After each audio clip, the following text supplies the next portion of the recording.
Si tu m'as donné ta vie, je te donne la mienne. Dans le froid de la nuit, mon cœur t'appartient. Et quand la tristesse arrive, je sais tu es là, toujours près de moi. Bon lundi, bienvenue à votre émission La Victoire de l'amour. J'espère que vous allez bien aujourd'hui et qu'on se prépare à vivre une belle journée. On est en plein cœur du carême, présentement le carême 2020.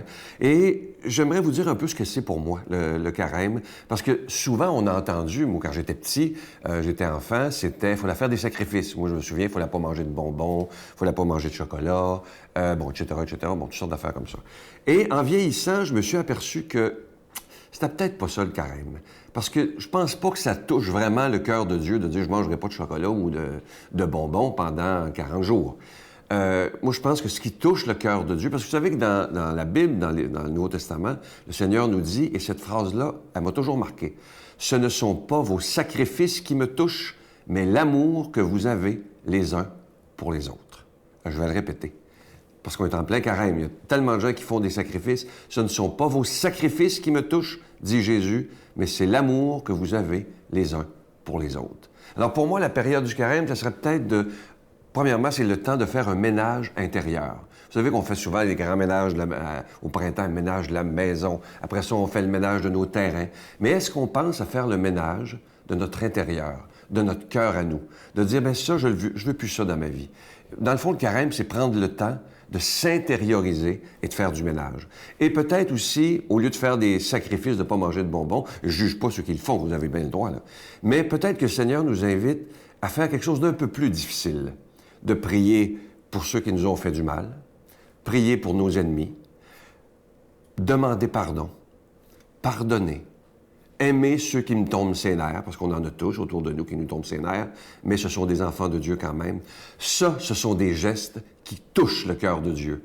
Parce que là, on s'implique réellement et royalement, c'est le cas de le dire. Alors, pardonner, demander pardon, aimer davantage et même prier pour ceux qui nous ont fait du mal. C'est Jésus qui le dit, priez pour vos ennemis, bénissez vos ennemis, bon, etc. Alors, si on se donnait cet objectif-là, en ce carême 2020, d'être capable de répondre à cette phrase de Jésus, ce ne sont pas vos sacrifices qui me touchent, mais l'amour que vous avez les uns pour les autres. Et le carême, c'est le temps, évidemment, aussi du jeûne, de l'aumône, de la prière. Je vais vous parler, évidemment, de l'aumône. Vous savez que ce mois-ci, il n'y a pas de cadeau du mois. C'est le seul cadeau qu'on peut vous donner, le plus beau, je pense.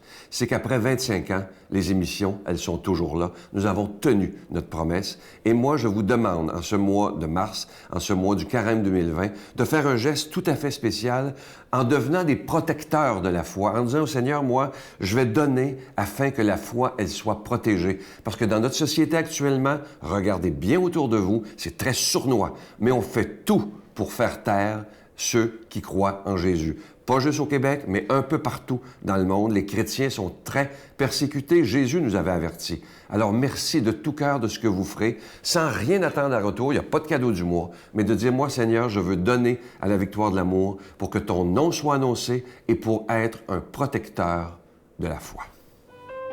Notre Père qui es aux cieux, que ton nom soit sanctifié, que ton règne vienne, que ta volonté soit faite sur la terre comme au ciel. Donne-nous aujourd'hui notre pain de ce jour. Pardonne-nous nos offenses comme nous pardonnons à ceux qui nous ont offensés. Ne nous laisse pas entrer en tentation, mais délivre-nous du mal, car c'est à toi qu'appartient le règne, la puissance et la gloire pour les siècles des siècles. Amen. Dans le cadre des festivités du 25e anniversaire de la Victoire de l'amour, nous vous invitons à un pèlerinage inoubliable en France, en compagnie du père Michel-Marie-Brigitte Bédard, Miguel Padilla et la participation occasionnelle de Sylvain Charon. Nous visiterons Lourdes, Saint-Malo, Mont-Saint-Michel, Lisieux et Paris. Nous assisterons au spectacle musical Bernadette de Lourdes qui attire les foules du monde entier. Célébration eucharistique avec le père Michel-Marie, du 25 septembre au 6 octobre 2020. Information 1-877-277-4412.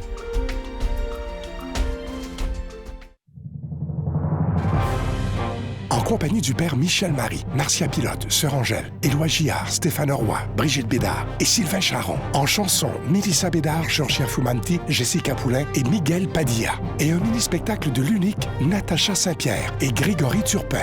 Les 6 et 7 juin 2020 à 13h et 19h à la salle Maurice-Aubry de Sherbrooke. À réserver rapidement au 514-523-4433 ou sans frais au 1-888-811-92-91. Je prends quelques instants pour solliciter votre aide pour le ministère de la Victoire de l'Amour. Vous savez que ce ministère, il existe maintenant déjà depuis 25 ans. Pour moi, ça tient du miracle. Vous savez qu'on est dans le mois du carême, le mois de mars, le carême 2020. Et comme on le fait depuis toujours, pendant le carême, il n'y a pas de cadeau du mois. On demande, si c'est possible pour vous, de faire un don spécial du carême sans rien attendre en retour, simplement parce que nous aimons Jésus et on veut que sa parole soit annoncée. Et quand vous donnez à la Victoire de l'Amour, vous devenez des protecteurs de la foi. Vous savez, comme moi, il s'agit de regarder tout ce qui se passe dans notre société, qu'on fait tout pour faire taire Jésus, pour faire taire son message, mais nous, on fait tout pour que son message soit entendu à toutes les nations, finalement. Alors, merci de tout cœur de ce que vous ferez en ce mois de mars pour le mois du carême. Et je vous rappelle aussi que vous recevrez un reçu d'impôt. Je vous donne l'adresse. La Victoire de l'Amour, case postale 120, succursale Boucherville à Boucherville, le J4B 5E6, je vous la redonne. La Victoire de l'Amour, case postale 120, succursale Boucherville à Boucherville, le J4B 5E6. Également par téléphone, par carte de crédit du lundi au vendredi de 8h30 à 16h30 dans le 514-523-4433, 523-4433 ou sans frais le 1-888-811-9291, 1-888-811-9291 et aussi sur notre site Internet. Vous savez que c'est une façon très rapide, efficace et sécuritaire de faire votre don. C'est le www.lavictoiredelamour.org. Merci de tout cœur de votre offrande spéciale du carême 2020. Merci.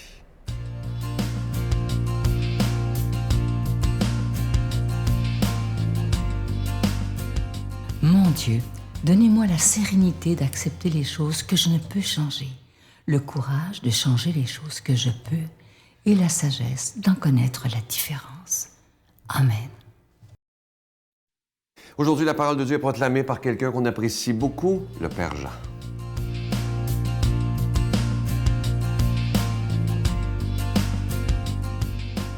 Bonjour. Bonne nouvelle de Jésus-Christ en Saint-Luc. Jésus disait à la foule, « Soyez miséricordieux comme votre Père céleste est miséricordieux. Ne jugez pas et vous ne serez pas jugés. Ne condamnez pas et vous ne serez pas condamnés. Pardonnez et vous serez pardonnés.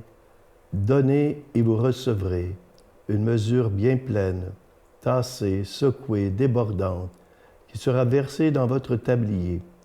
Car la mesure dont vous vous servez pour les autres servira aussi pour vous. » Acclamons la parole de Dieu.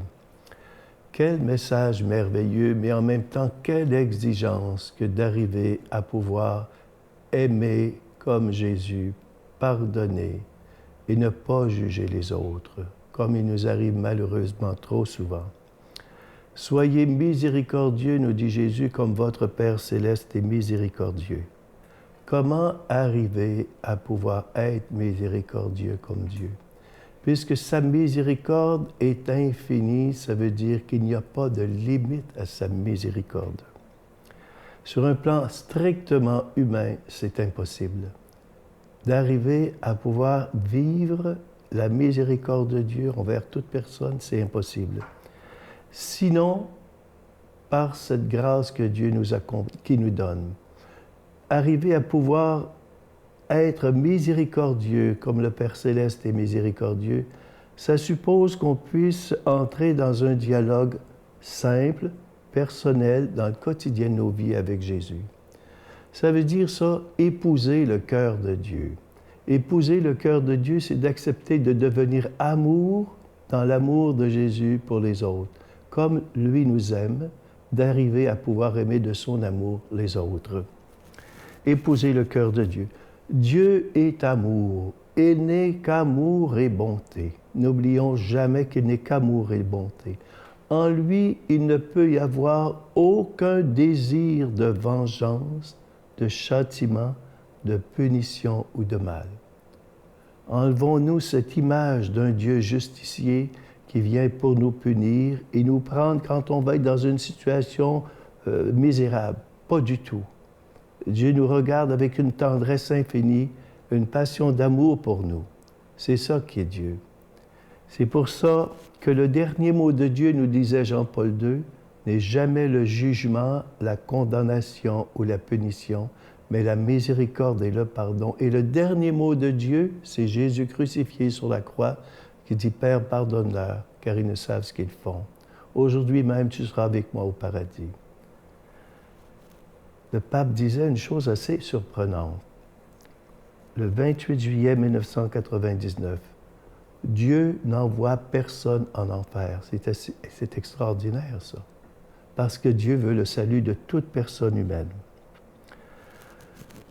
Dieu a une passion d'amour pour nous. Avez-vous compris? Une passion d'amour pour chacun et chacune de nous. Il nous aime passionnément, d'un amour éternel. Je t'aime, nous dit-il. Follement, tu comptes pour moi. Tu as du prix à mes yeux. Et tu m'appartiens. Il nous aime d'une façon personnelle aussi. Et exclusivement, je t'ai gravé dans la paume de mes mains. Ça veut dire qu'on lui appartient comme une bête est gravée par une marque pour dire qu'elle appartient à son propriétaire. Jésus nous dit, ne jugez pas, vous ne serez pas jugés. Être miséricordieux, c'est de ne pas juger et c'est d'avoir un cœur pur parce que Dieu est la pureté par excellence. Et saint Isaac le Syrien disait, qu'est-ce que c'est que la pureté du cœur?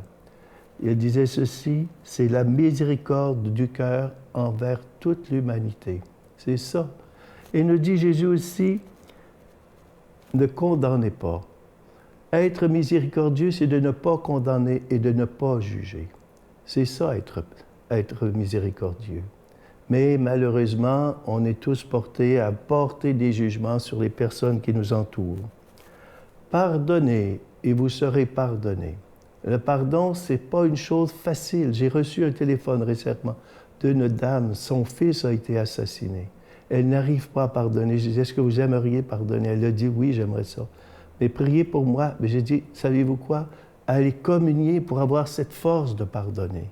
Comme si j'ai vu des pardons en prison de gars qui ne pouvaient pas pardonner puis qui sont arrivés au pardon en allant chercher les forces nécessaires pour arriver à pardonner. Et là, c'est ça, tout simplement. Qu'est-ce que c'est que d'être miséricordieux? Tout simplement, par la grâce de Dieu, bien sûr. Et il faut demander cette grâce au Seigneur et d'avoir un cœur assez ouvert, assez pur pour ne pas juger, pour ne pas condamner et pour pouvoir arriver à pardonner. Au nom du Père, du Fils et du Saint-Esprit. Amen. Je vous salue Marie, pleine de grâce. Le Seigneur est avec vous. Vous êtes bénie entre toutes les femmes, et Jésus, le fruit de vos entrailles, est béni. Sainte Marie, Mère de Dieu, priez pour nous pauvres pécheurs, maintenant et à l'heure de notre mort. Amen. Je vous rappelle de ne pas oublier de réserver vos billets pour le 25e anniversaire. Vous savez que ça aura lieu les 6 et 7 juin prochains à Sherbrooke, à la salle Maurice-Aubrédé. Ça s'en vient vite, là. Là, c'est vrai que ça s'en vient de plus en plus vite. On est dans les grandes préparations. Je vous rappelle que des autobus d'organisés un peu partout. Je vais vous donner les villes. Alors, les villes que c'est Expression Voyage qui organise, c'est Drummondville, Gatineau, Granby, Laval, Longueuil, Montréal, Magog, Québec, Saint-Hyacinthe, Valleyfield, Beauce, Bois-Franc, Lanaudière et Bromont. Vous pouvez venir évidemment par vos propres moyens et vous pouvez aussi organiser vos propres autobus. Moi, j'ai tellement hâte de vous y rencontrer. Le coût du billet est de seulement 25 $ plus les taxes. Et ce qui est bien de la salle Maurice-Aubrédé, c'est qu'on voit bien de partout. Il y aura aussi des écrans géants. Alors, peu importe où vous serez assis, vous allez très, très bien voir. Et ce que j'aime de cette salle, parce que c'est une vraie salle de spectacle, le son, il est impeccable. Alors, j'ai hâte, j'espère vous y rencontrer. À demain. Bye. Notre cerveau est ainsi fait, nous devons apprendre à le domestiquer et surtout c'est un effort, retenez ceci, c'est un effort d'être heureux et c'est facile d'être malheureux. Pourquoi? Parce que notre cerveau, il n'a certainement pas été conçu pour nous permettre d'être heureux.